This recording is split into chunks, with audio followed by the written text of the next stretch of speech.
Hardayam Kırdalanda. Sizin karşınızda. Kırdalanda harda? 2. Milyonerler küçəsində. Məhəlləsində. Ondan sonra yerində, burada ev alan milyonçu olmalıdır. Görəcəkləriniz var. Həyətinə maşın girər. 1-2 maşın girdi. Allah xeyir versin. Qalxın hələ yuxarıya. Görə yuxarıda nə görəcəyik? Nə var? Bilmirəm, sağa dönəm sola. Sola dönəcəm qına. Əsas qadınlar qınası.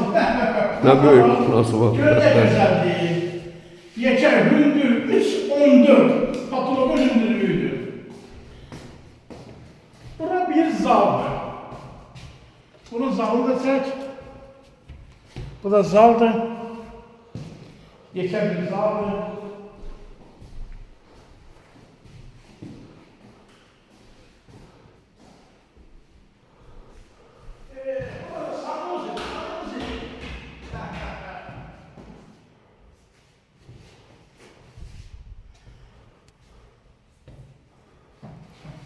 Çok gerçekten.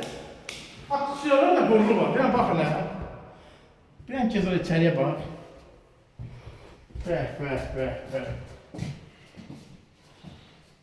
Bura nədir? Kaldokkadır. Balon banka yığmaq. Banka, elbecelenleri yığ. Plakşen de fırlamalı. Milyoner mahallesinde milyonsuz plakşen olur da.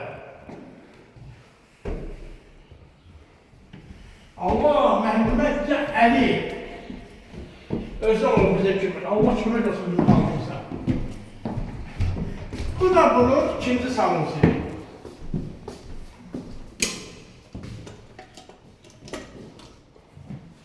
Bu da bunun ikinci otağı.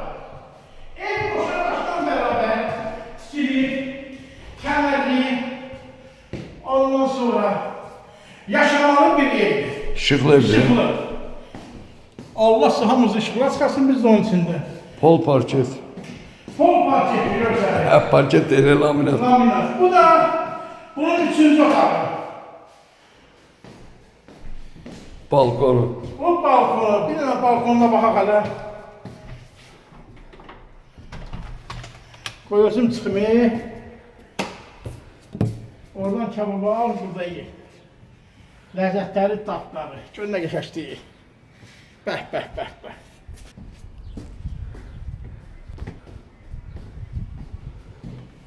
Bu da bunun dördüncü otağı. 4 otaqlı tam mülkiyyətli ev. 2. Milyoner məhəlləsində. Gözəl bir ev, gözəl bir yaxşı məkan. Tam mülkiyyət. 85 manat. Tam mülkiyyət. Mülkiyyəti demişəm, gözəl bir ev. 85 min manat. Gəlin alın aparın, qoymayın qalsın. Belə evdən yoxdur.